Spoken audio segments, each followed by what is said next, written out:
Okay, so I'm gonna start with your background for the audience in case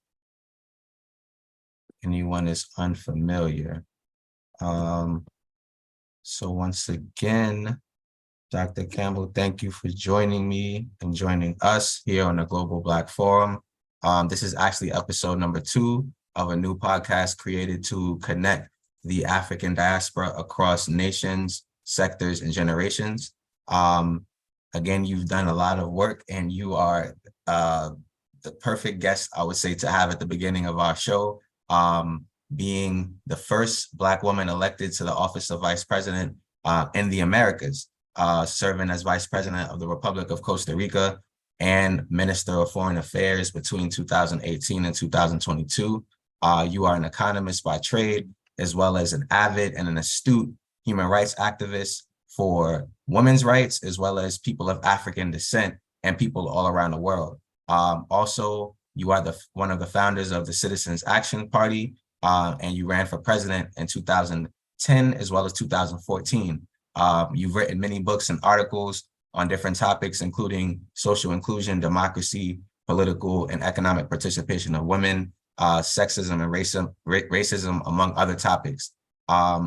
As a leader of several institutions across Latin America and in the North American continent, you've led organizations including the Center for Women of African Descent, the Alliance for Leaders of African Descent in Latin America and the Caribbean, and the Black Parliament of the Americas, and been heavily involved in the Inter-American Dialogue in Washington, D.C. And without further ado, you are currently the president of the United Nations first permanent forum on people of African descent. So once again, Dr. Campbell, thank you for all of the work that you do, and welcome to the Global Black Forum.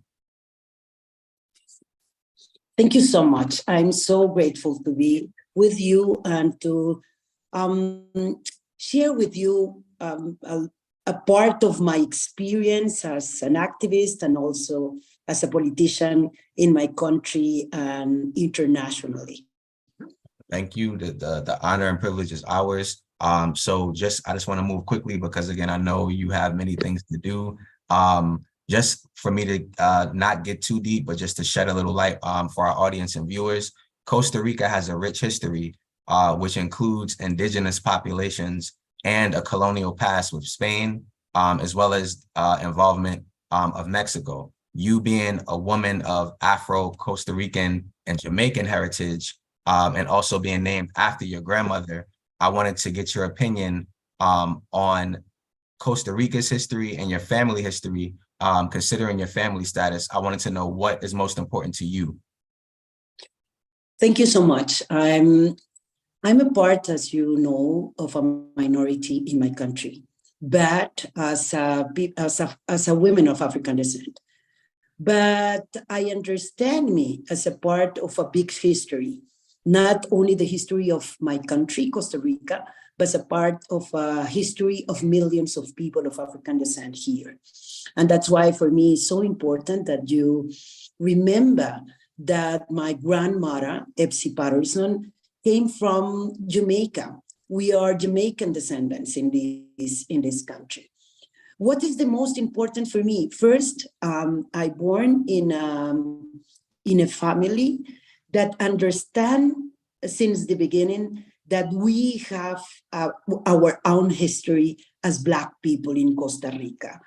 The other thing, it is that since we are so little childs, my father and my mother reaffirm us that we have to be proud about our history.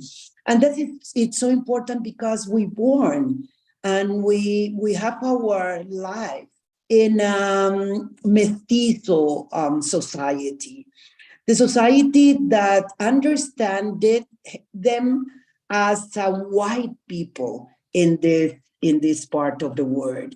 But in the other hand, I have the experience of a country that have a very strong social institution that gave us the possibility to have good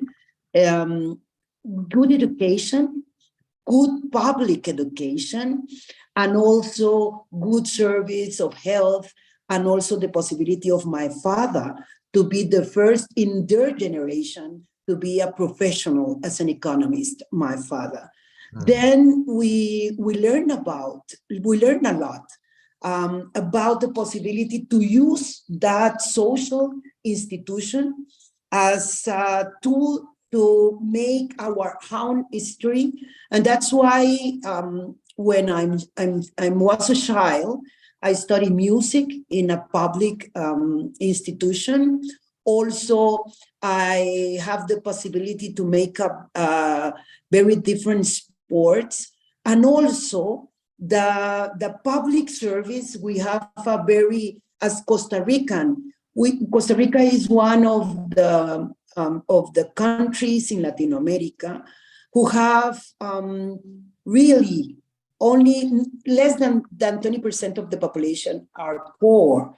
And for us, that means that most of the people could have good education, I thought, in my time. And being part of this two hands, a country that in different ways understand us and treat us as minorities, but in the other hand, a country that gave us the possibility to have this kind of education. Then we have all the time to reinforce our identity as Costa Rican, but also as Afro-Costa Rican people, thinking that we are descendants of migrants in this country, but also we need to reinforce our rights as Costa Rican citizens. Dealing with this is the same case of most the countries, with racism in one hand, and also with society that have sexism. And we have to make our work to be possible to put up all the barriers that we have in the front. But finally, I think that thinking in the reality of most of women of African descent in Latin America, born in Costa Rica, is a gift, because the economic and social reality, in my time when I was a child and a young woman, we don't have so much gaps between rich and poor. This time is different, but this is the explanation, because most of the generation of mine and the generation of my father could make possible a life with dignity. And this is not the case for most of the women, Black women in our region. Thank you for sharing. I have a couple of follow-up questions, but I'm gonna stay on topic. I wanted to ask other things about how the impact of COVID on Costa Rica. Before we get into, I have many questions on women's rights, and I definitely want your opinion. So before we get to my women's rights section of this conversation, can you please just speak a little bit about maybe how COVID was felt during your tenure and time as Vice President and Minister of Foreign Affairs? Was there any significant challenges, or were there any either new opportunities created, like this Zoom being a platform I know that more of us started using during the pandemic? So could you just shed any light on that?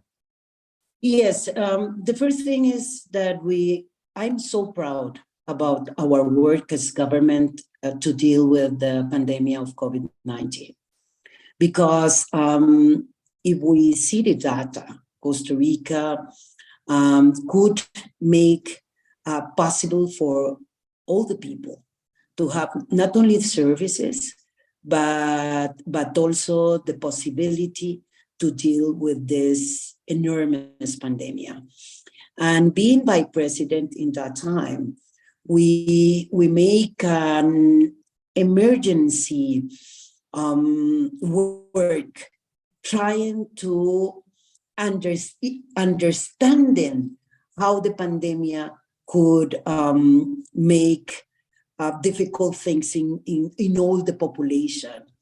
And but we have a very strong group of professionals, of ministers and institutions. Costa Rica has I think the strongest institution in health in this continent, without a doubt. And that is our most important tool to deal with the pandemic. And also, we have to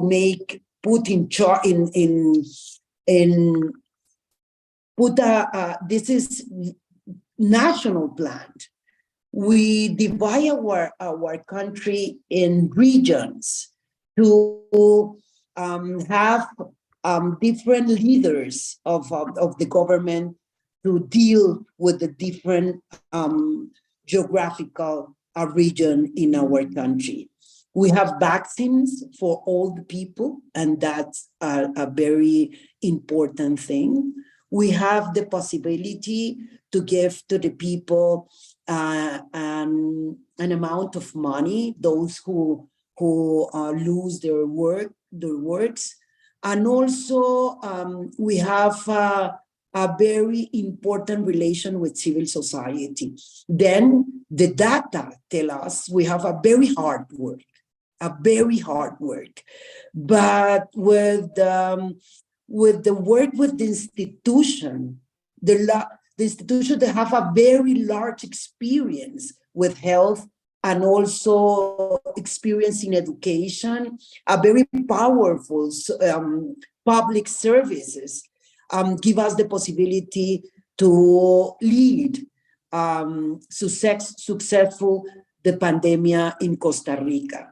And that's why I think that we are one of the countries that have less death because of pandemic. And also we can we can make the possibility to start with one of our most important industries in Costa Rica, that is tourism, with living in the last time of the pandemic. Then I have to say that the President Carlos Alvarado make a wonderful work with the people, with information to the people every day, and have the information and the vaccines and all the thing around the schools, around the health services in the communities, the municipalities, the local government involved in all the management of the pandemic. We done so great for me, and I think that that's why Costa Rica was one of this successful experience for the management of the pandemic. No, thank you for that background. And I completely agree. I think Costa Rica is a shining light and example. You mentioned, again, before we get to women's rights, you mentioned the ecotourism or just tourism in Costa Rica being a growing and important industry. I wanted to quickly ask about, I guess, the future of Costa Rica's economy, considering the use of cryptocurrency.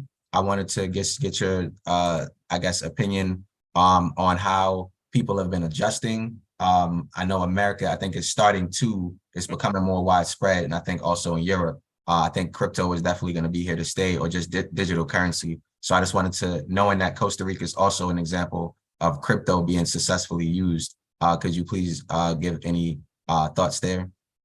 Yes, this is not one of my main. I don't have a lot of information because this is the beginning of a new area of using Kryptonian money. but because we have a very powerful also economy, and I think that we're going to make our future step by step in cryptocurrency, thinking about how globally the cryptocurrency works. I think that this is good for our country. As you know, Costa Rica receives more than 3 million of people in tourism per year. That means more than a half of our population, because our population is 5.5 million. And we're giving a very good services in tourism, but also because we have a very powerful experience to care our environment. And that's why we are in the first countries that make ecotourism as one of our main areas. But I really think that this big amount of people that visit us year per year going to be, yes, an adjust to widespread the use of cryptocurrency, and we're going to be part of this new global reality, thinking in what we expect to have in the future. I'm so convinced that my country going to use that possibility as one more possibility to work in our development at the whole, and also to make financing more modern year by year. Okay, I'll definitely be staying tuned and on the lookout for that. As a younger person, I know many of my peers are interested in crypto, so I want to keep them informed. So now this is probably going to be, again, my favorite part of our conversation, because I'm just so grateful for all of the work that you are doing and that you've done. And I really want to share this with the world. So as a pioneer and a human rights leader in Costa Rica, in Latin America, and then on the international stage, you've had several different career experiences in research and parliament, being an activist, and again, in domestic and global politics. You are very well aware of, like you said earlier, sexism and the double standards that young girls and women face from very early on. Again, I'm only aware by being a father and being a son of a single mother who has endured some of these things. I really wanted to know your opinion, your experience, not even your opinion, just your experience. How has it been? Especially, I would end here. I read and I learned after you were elected vice president, I know you received, I guess we could say, backlash or some criticism from, people, just the expectations that we have of women.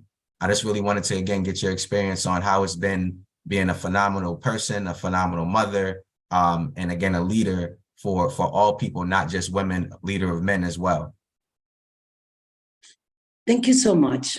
The first thing it is that since I was young, I identify myself as a leader, because I know that I want to change those things that is wrong in my own perspective.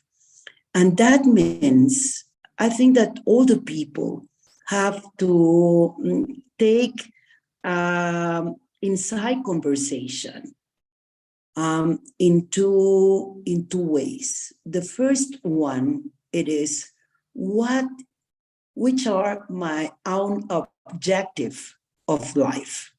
But in the other hand, We have to deal with the answer of the question, what I'm supposed to do to the society that I'm live or the society that I'm born. And I'm a leader in the university, and also understanding the reality of discrimination in my society, but all over the world. And have conscious about discrimination, living in a country that you are treated not a first-class person, but not only in Costa Rica, around the world. We have to be the best in every space, because of course they treat us with double standard. But more than that, we have I understood that I have to walk faster than the others, but also being making my work, my social work, my possibility to do something to the society that I live as an activist. An activist means that we have to take in account not only the discrimination that we face, but also discrimination that other groups face. Because leading is not only a matter about yourself, it's most a matter about the population that you pretend to lead. And this, for me, put me different barriers around my life. But understand that I cannot make the change alone.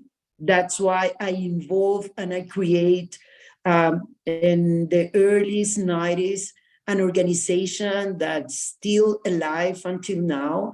That is organization of Black women in my country, because this organization deal with both sexism and racism. Because in Costa Rica, the feminist movement don't understand anything about racism. But in the other hand, the Black movement or Black organization, they only want to deal with racism or the rights of all the population of African descent. And they don't want to see the difference between what we have to face as women and how we involve in our agenda the reality of Black women. And this is my first form to work in an activist, make the possibility to found an organization with other young Black women, making different things. One thing is to denounce the racism and the discrimination. Another thing is to propose different forms to deal and to fight against this kind of discrimination. The other way is to engage with other people that want to have a society with justice and with no discrimination for everybody. And in that way, I found the party that I was first Congresswoman and then Vice President, because I understand that the way to change the reality is by politics. This is the way. It is impossible only to make the work from the civil society organization. We have to change the rules, and change the rules means to be part of those who have the power to change the rules. And also thinking that this kind of transformation, we have to make it not thinking alone, but thinking in collectivity, thinking, have the thoughts as community, as people that want to rebuild the rules of our society. Because as you know, most of the people that have power, they use the power for both to reinforce the things that already exist or to change that reality.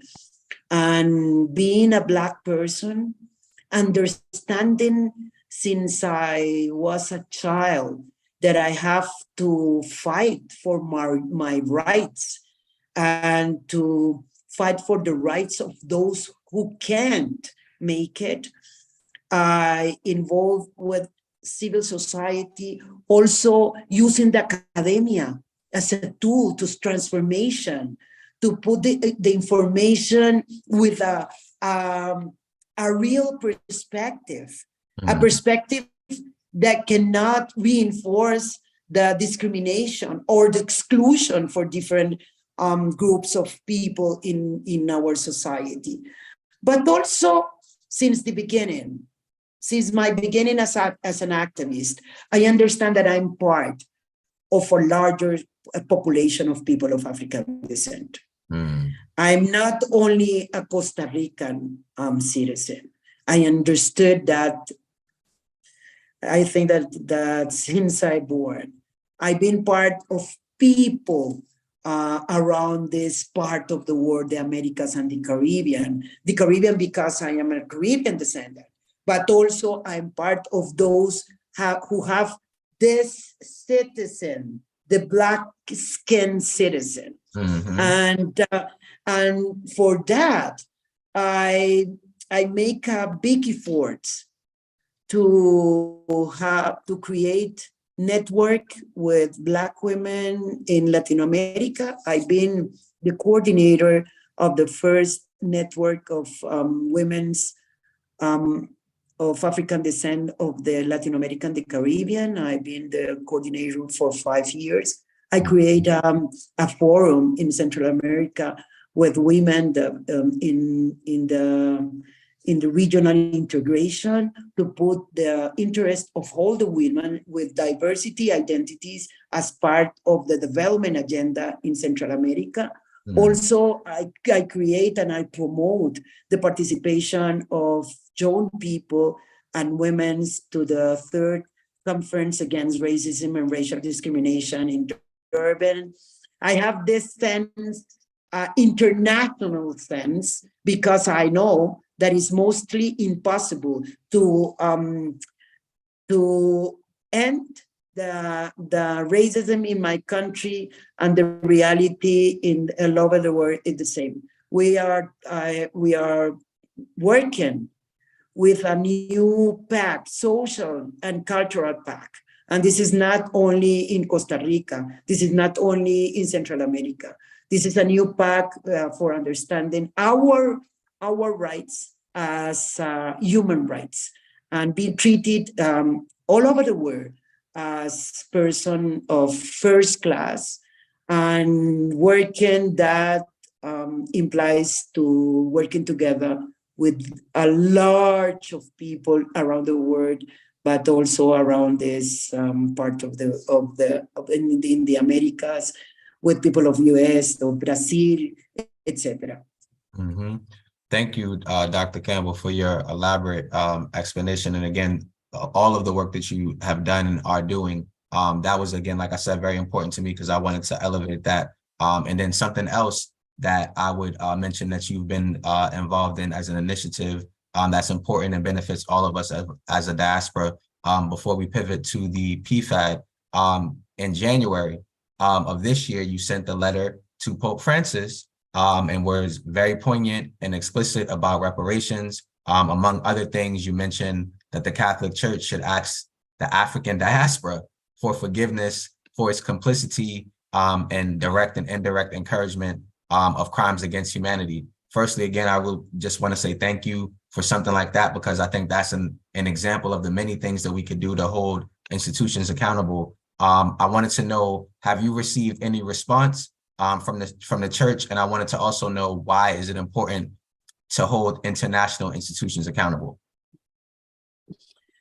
Thank you so much. I still wait for the answer of the Pope. Mm. But more than that, I feel that we have to start open letter to the Catholic Church with thousands of people demanding the forgiveness for us as people of African descent. Mm-hmm.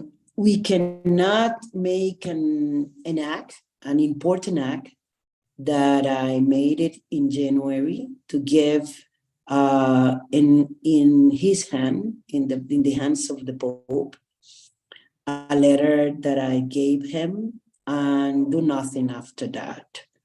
Because, as you know, the Catholic Church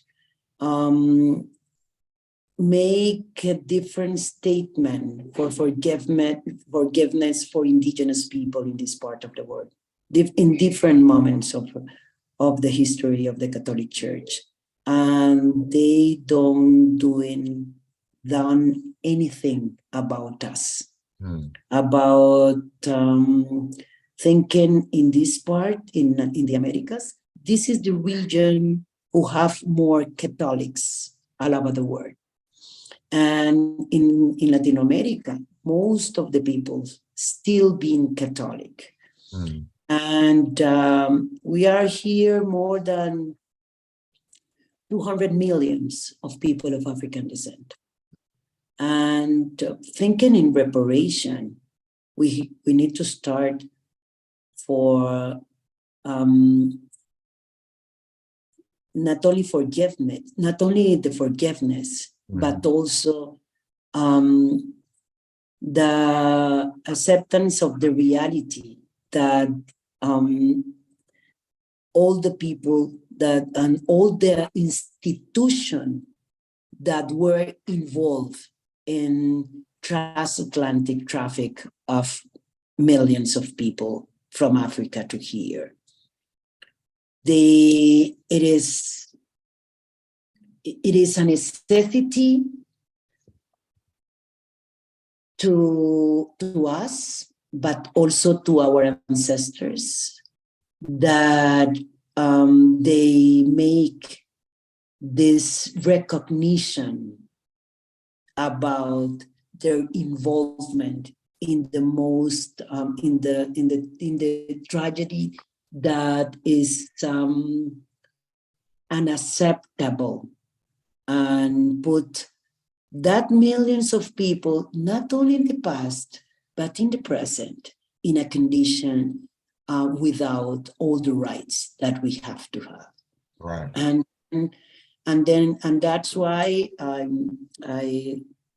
was a new appointment to the Vatican to a meeting with the Pope, but also we are start in July to look for signs of people around the world, to ask the Catholic Church and the Pope to say, to recognize their participation in this tragedy.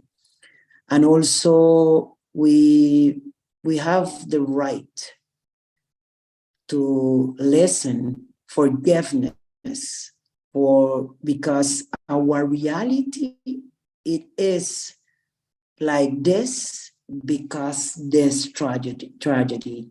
And I feel that when we have power, we have to use the power to change those things who have to be changed. You have power, you have to use your voice, because many people around the world want to have an acceptable condition but they don't have the possibility to use their voice, to claim for their rights, and to claim for their recognition. As the decades say, we have three pillars, that is recognition, justice, and development. We don't have, it is impossible to have justice if we don't have recognition and visibility. And recognition means that we have to write another history, put in the right place every person and every civilization. And also because if we want to rebuild this society, we have to understand in a real way the history that are in our shoulders. And I feel that you as young people, because I have a very big hope in your generation. I'm totally convinced that this is the first time that you have information, you have education, you have power, you have more compassion, you have more understanding. And that's why I know, and I work for that, to you as young people, young Black people, to make your own work, to make a big jump in terms of the rights of our people. I feel you as a shining generation, the generation of hope, but also the generation that is capable to work together with the elders, but also thinking in your own sons, thinking in your own daughters, and feeling that we don't have much time to change those things that we have to change. Thinking that we have to use all the tools that we have, even the Permanent Forum of People of African Descent as a tool, to recognition, to put proposal, to make a social movement around the Permanent Forum, using the mics of the UN to claim for rights, to fight against systemic racism. And you have the energy, but also the sense of right that we need in this time. Thank you, Dr. Campbell. So I have, as we conclude, I just wanted to elevate one thing. I have two questions, but I'm gonna combine them because you actually just mentioned a lot towards the Permanent Forum. And again, thank you for your work. So it's from my perspective, again, me being in my early 30s, and then also being a parent who's a graduate student, it's very important to me to be connected to younger people. And then also, as you mentioned, to work with, our elder generations who are providing not only guidance, but opportunities and insight from experience. It's my belief that, as you just mentioned, the PFAB members like yourself, and then also even the member states, considering the United Nations, they cannot do everything. And also for people who are really paying attention, there are some constraints. I could mention the budgetary constraints. So as much as they have empowered you all, there are still some challenges as far as when you all can meet the work that you can do.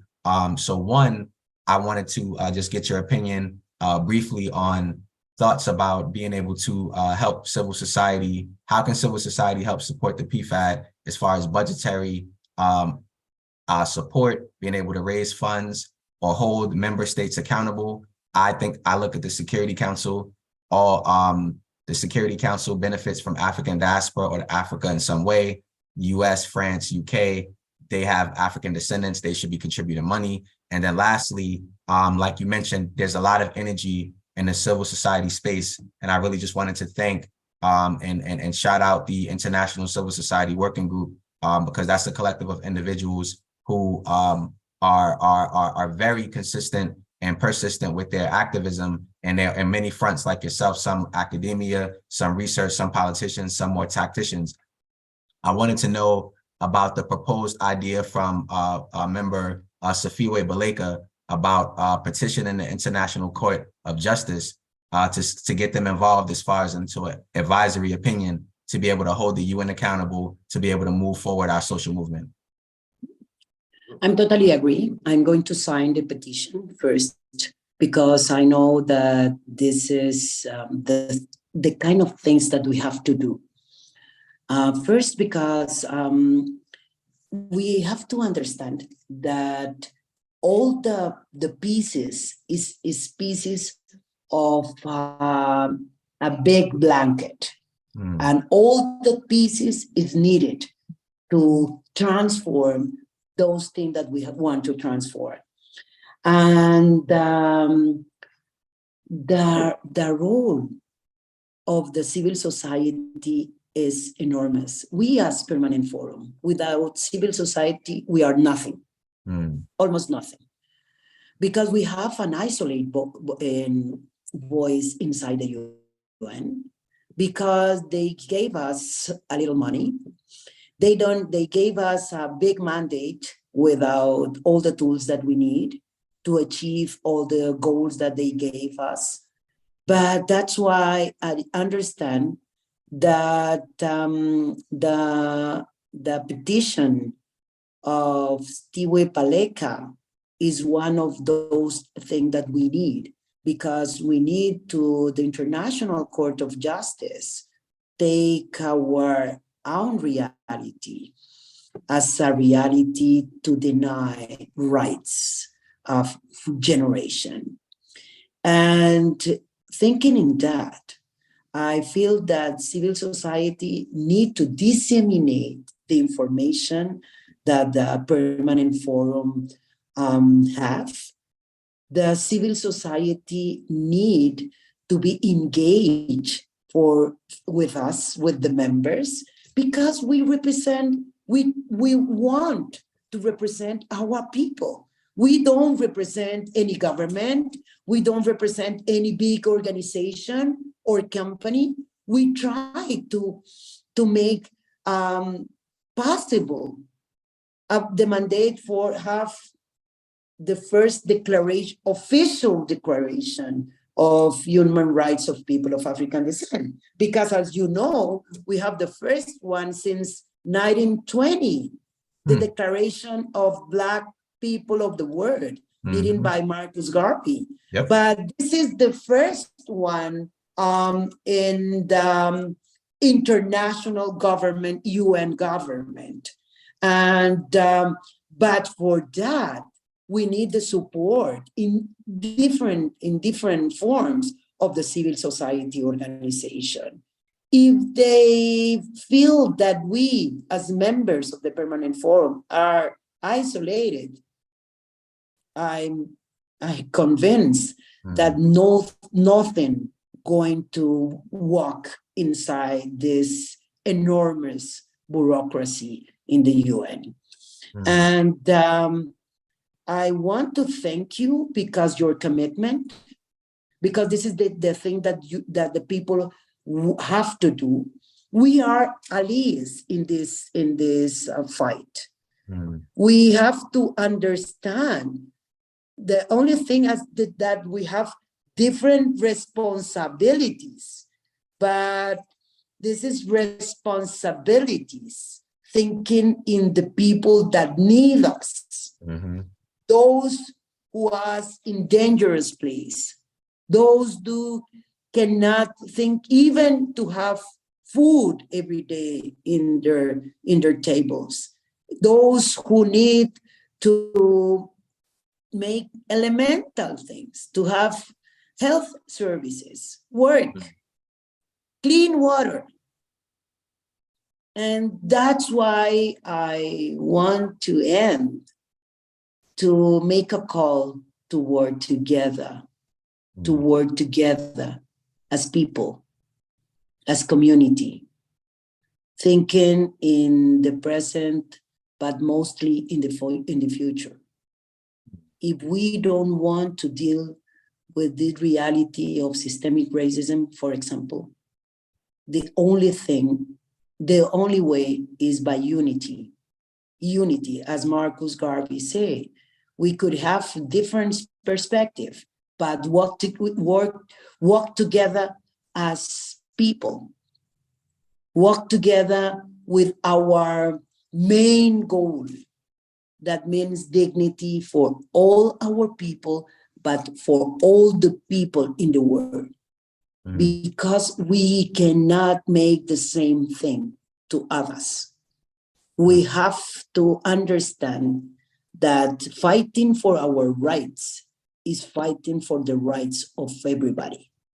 And if we understood that, if we understand that, if we work together to re-understand that the reality that we face is unacceptable for everybody. And that's why we have to make these big global alliances. And I feel that the permanent forum is a way to working together. Thank you so much. I absolutely agree. And as we conclude, couple of things I want to say on the record. One, happy early birthday again for making the time to be here with us on the Global Black Forum. And number two, again, thank you for everything that you represent. As you mentioned, in my opinion, just me being a Black American, we like to talk about our biggest icons, and you, to me, are one of our biggest icons, because I don't have to say my daughter can be president because of Barack Obama. I can say my daughter can be president because of Epsy Campbell and Francia Marquez. And these are living, breathing examples today, in addition to someone like Kamala Harris, despite the differences. So again, thank you for all of the work that you do, what you represent, who you are. And again, happy early birthday. And thank you for joining us here on the Global Black Forum. Thank you so much. And we keep in touch. Bye-bye. Yeah.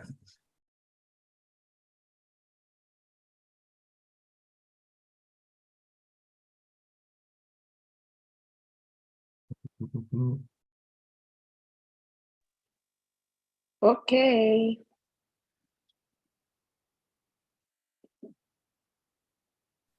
Feel better, get some ginger. Thank you. Yes. And Okay. I'm going to be in touch about the follow-up when I send this and chop this up.